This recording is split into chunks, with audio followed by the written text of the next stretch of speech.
feel free to ask questions throughout using the chat function in the bottom right-hand corner of the screen. And please be aware that microphones will be switched off. So moving on to introduce our hosts for the session, we have Yann Toutant. He is an as-a-service veteran with over 25 years of industry experience. He is the CEO and co-founder of Winch, a company of experts that support organizations in moving from a product-based to a subscription model. One of the main drivers behind Yann and his vision at Winch is as a service being a doorway to the circular economy. Thank you. Good morning. Welcome, Yann. Thank you. And next to me, we have Solene. She is the CSR coordinator for Winch, a Master of Science graduate specializing in CSR and wholly dedicated to supporting businesses in making measurable and sustainable changes in support of circularity. Hi, everyone. Right, moving forward, I will let Yann introduce the vision of Winch. Thank you for the intro, Lisa. Welcome, everyone. So let's start with a bold statement. The ambition we have with Winch is to shift from planned obsolescence to regenerative business culture, thanks to as a service. So this is to set the scene, and this is what we are going to talk about for the coming 40 minutes. How to make this move from planned obsolescence to regenerative business culture, thanks to a tool that we believe is very powerful, which is as a service. Right, so the session will cover 3 key questions. The first one being, what is as a service in reality? What is the as a service in practice? Then we'll move on to how as a service fuels the circular economy. And lastly, the opportunities and challenges that we face whilst enabling circularity with as a service. Yann, over to you. Thank you. Well, I would like to start with an observation that the society and our markets are evolving. Nobody wants to buy, everybody wants to use. So it's a usage economy, usership versus ownership.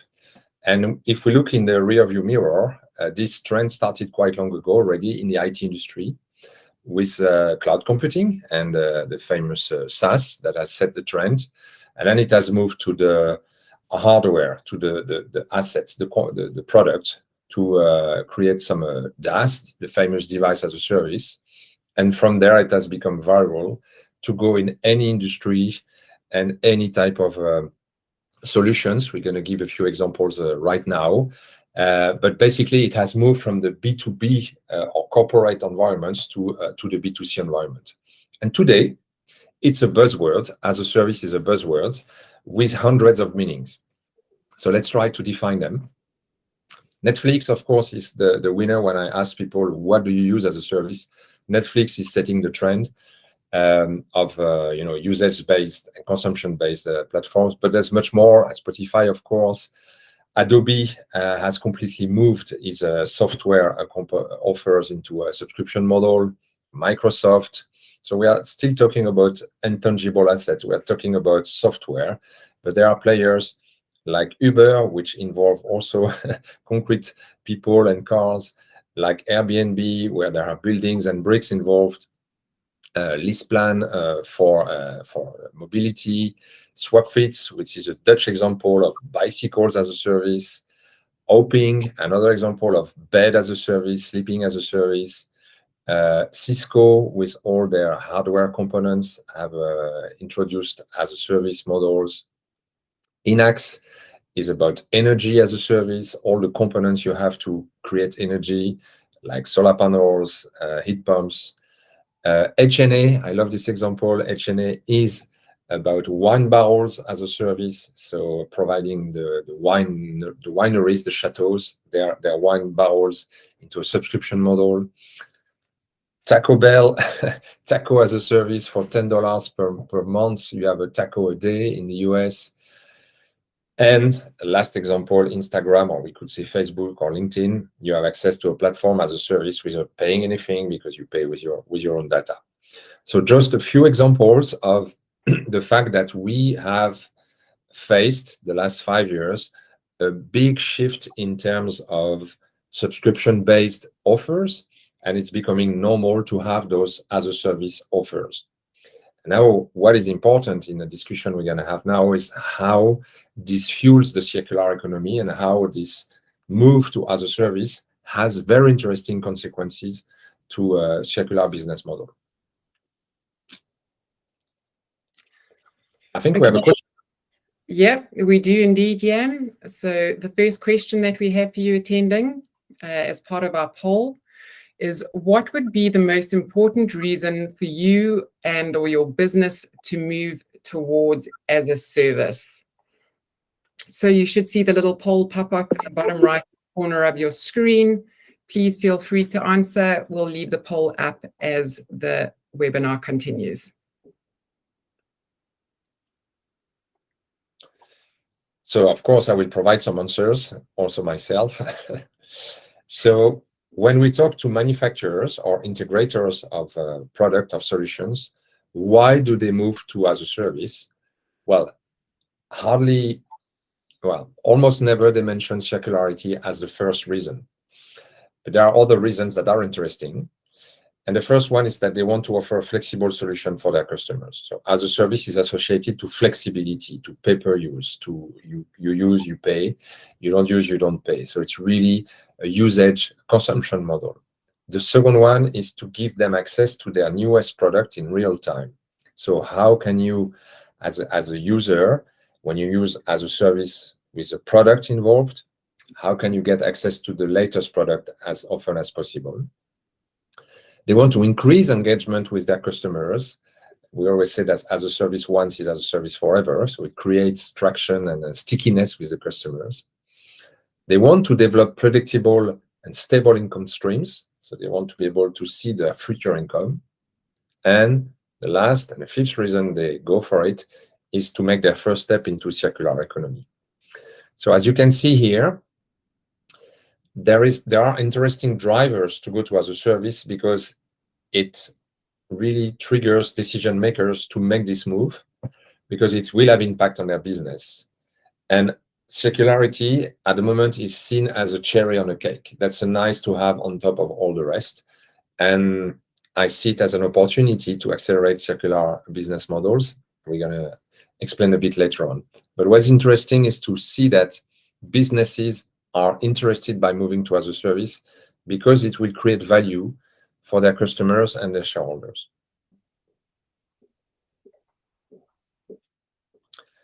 So the question is, what is as a service and where are we coming from? It's a 40 years journey that is happening now. And if we look back, this trend has started already in the 80s. And in fact, it started with the principle of financing equipment. The idea in the 80s was to help organizations to finance their equipment. This is very known in car business, in copy industry, printing, copy, and also in computer industry. That has really set the trend in the 80s. But then we have added what we call a residual value principle, which is to imagine that this product, when it would come back from his leasing contract, 3 years, 5 years, 10 years, it would still have a value. So residual value has been integrated so that the product, when it's coming back, can be sold on a second-hand market and has a specific value that is interesting for the user and the lessor. This is the years 95, 2000. And then in the years 2010, about 10 years ago, we have started to see some services being added to that. So it's a product with a future market value and some services, mainly maintenance services, to make sure that this product will stay running properly. And what is happening now, the next move, what is happening now is to add flexibility or a pay-per-use or a pay-per-anything. But it's to make sure that this device that is financed, that has a future market value, that has some services associated to it, will be also provided in a flexible way. And that's the trend that is happening now of as a service. So there's nothing new. It's just a continuity of market development that started in the 80s and are going on and developing very, very fast now, the last 5 years, as we've seen the examples before. Now, Solene will explain to you what's the link to circularity. Yes, so there's a link between as a service and the circular economy. That's the next step now in the future. And there are 4 main characteristics that we have identified that fits with the circular economy. And the first one being maintaining the product in its original operating condition, so as good as they want. And that then extends the life cycle and the different uses cycles of the product. So it's one product for many users for as many use cycles as possible. And so we like to call it planned permanence as the opposite of planned obsolescence. And then after that, another big characteristic is the ownership, the concentrated ownership of the product. So there's different users, but only one product and one owner. So at the end, one day the product will come back into the hand of the manufacturer or the integrator, and then that's the reverse logistic. And then that concentrating ownership, it does come with a responsibility. So the manufacturer or the integrator, they are responsible for the end of life of this product, for the strategy, the 10R refuse, refurbish, recycle, remanufacture of the products, and to keep them in the loop and get all the components back in the production loops. And that is the ultimate goal afterwards. The products and the components are not digged into the ground anymore, they're not extracted from the ground anymore, but from the hands of the user. And that is the urban mining. And all these ideas, the planned permanence, reverse logistics, cradle to cradle, urban mining, and all those are really the upside and the future of as a service. But all these ideas that don't come from my magical hat, they have scientific ground. As a service, it is part of what the Ellen MacArthur Foundation calls the performance economy. It's one of those 6 principles that they established. And the performance economy was developed by Walter Starrell. And it defines the maximization of wealth, knowledge, and nature, and in other words, to sell a performance instead of selling a product. And because the goal is to use the product and its performance for as long as possible, and before the inevitable end of life of the product, and there's many use possible, and reuse of the product by itself, and then reuse of the resources and the components that are inside that material.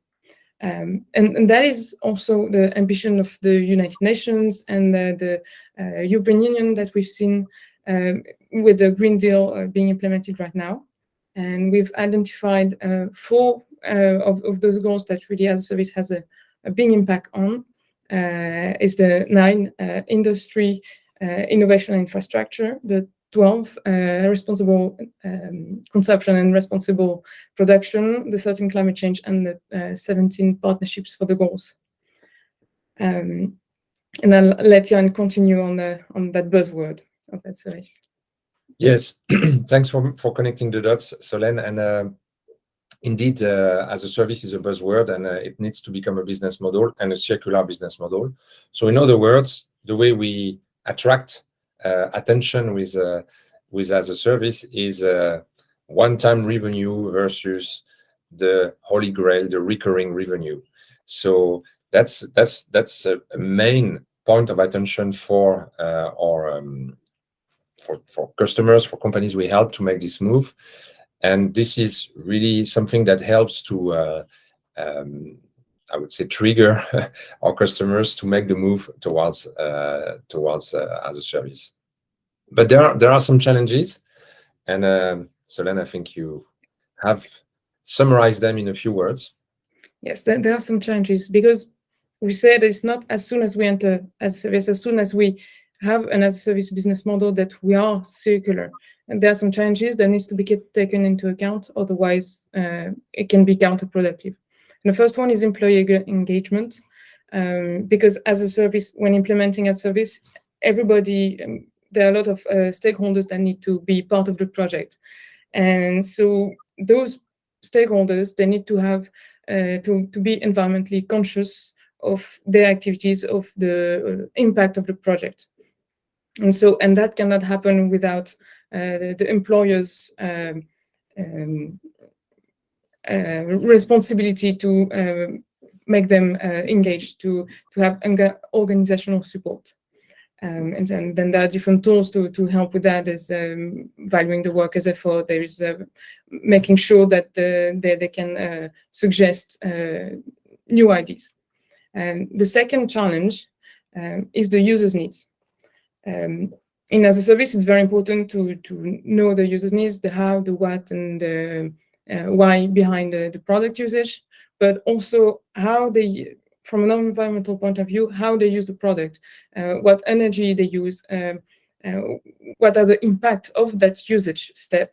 And so that it's really important to understand how aware the users are of the environment and of the impact.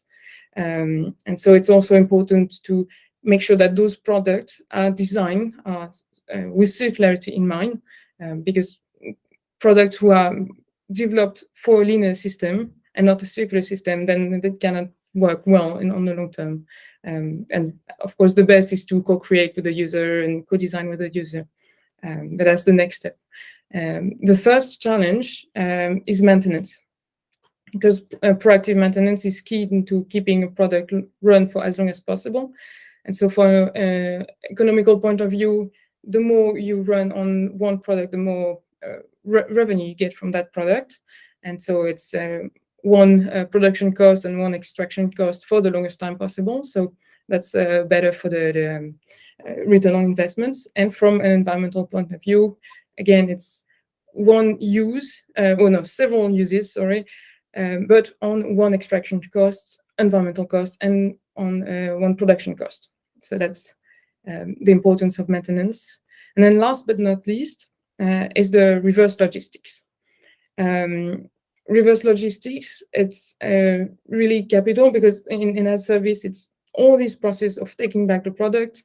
So it's collection, disassembly, reassembly, treatment of the materials. And we need to go back in the entire supply chain. And it can be really counterproductive. If we take back all these products by plane, then that's not good for the environment. Or if we take back this product with white gloves processes with extra care, but we did not assess those products well, and they were actually all broken, then it's a big loss of resources, money resources, and environmental resources. So there are all these challenges that need to be taken into account, and there are more, but these were the 4 big ones that we identified. But in these challenges, there are opportunities that Yann will continue on that. So thank you for giving me the opportunity to give the good news. There are opportunities indeed, and the first one is the as-a-service traction. As we've seen before, there is a huge request and a huge demand from the market to go there, but also from different type of institutions, mainly public sector at the moment. When a public sector tender comes to the market, there is always as a service associated to circularity as a main traction. So there is a lot of traction to move to as a service. And the second aspect is the financing of green assets. So there are more and more requests from the market to finance green assets. And there's also specific funds that are being made available from the banks to finance green assets. They are very interested in financing green assets. And those green assets have to be in as a service model to enter into this circular business model for the reasons we've mentioned before. So there is huge push from the banks to finance green assets at conditions that are very, very attractive. The third opportunity is the regulations. So there are more and more regulations about sustainability. And for example, we've seen some countries that start to have some laws, concrete, it's in the law, that some public tenders have to have 20 to 30% refurbished devices that have to come from a second-hand market. So there is huge traction from the regulation aspect to impose, many public tenders at the moment, to impose as a service / circular practice. And the last opportunity is the growing demand. Yeah, it's just Google as a service. You will see it's just exploding. So there is more and more companies that want to have the flexibility to pay per use and not to own any assets. And this pay per use mindset is growing every day. So there is huge attraction from the market. If you compare to as a service 5 years ago, it's not to be compared. It's really, really growing. So we have a question now after having seen those challenges and opportunities. Lisa? Yes, so we would love to hear from you guys. Thank you, Yann and Solene, for all the information and for connecting the dots for us. But what did you, as our audience, know regarding as a service being an open door to circularity? Did you have any ideas? Were you not sure? Did you learn something from Yann and Solene? I definitely did. I hope you did too. Please feel free to answer again on the bottom right-hand side of your screen. Something will pop up. We'd love to know. Thank you, Lisa. So I'd like to start to bring a conclusion to this presentation. And I very often say that as a service is the Trojan horse of circularity. So why am I saying that? That today, if we address the decision makers in a lot of organizations, especially manufacturers, they see circularity as a topic on their agenda, but it's not, I would say, the highest topic on their agenda.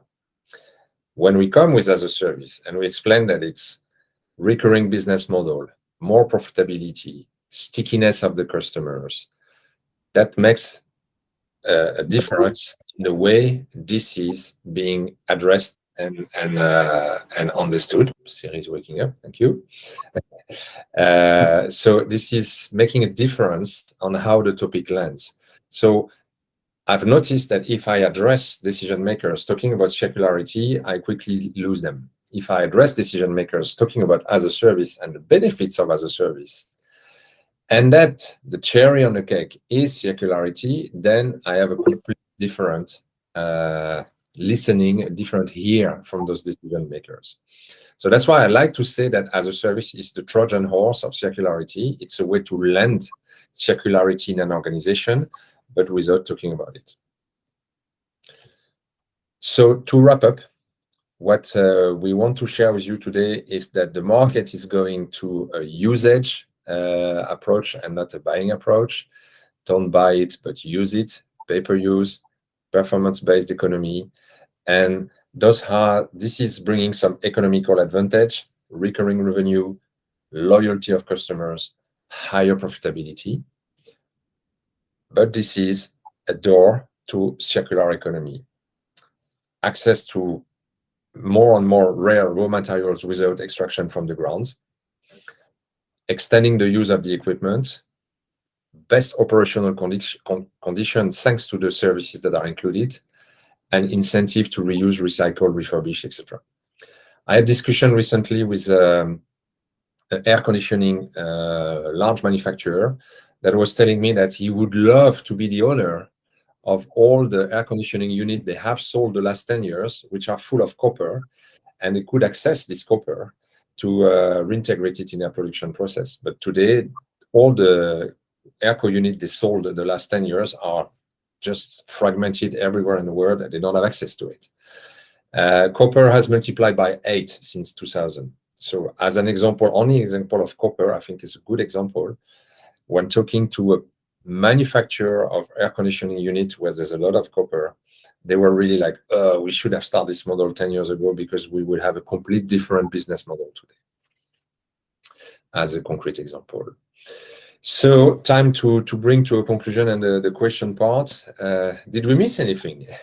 Is there anything that we need to discuss that you think we should have discussed there? Do we have questions, Lisa? Yann, I see a really great question coming up from Clemence. She is asking, with the manufacturer retaining control of all assets and the users owning nothing, isn't there a risk that the largest companies will own and control everything? What are your thoughts, Yann?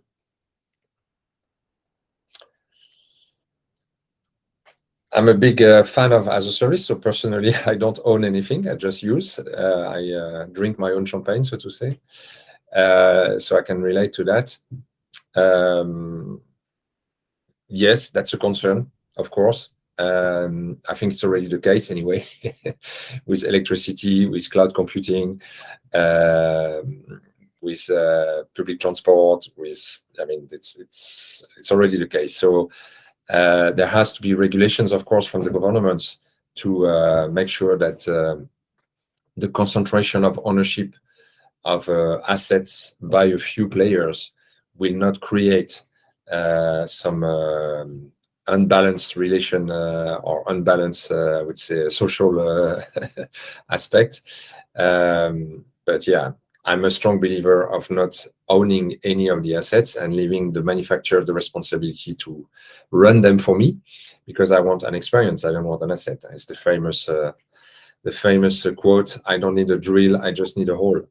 I don't need a car. I need to go from A to B," etc., etc., etc. So I believe in this trend, and I prefer to believe in it, and making sure that the governments will make the right regulations to avoid a certain dictatorship from the manufacturers.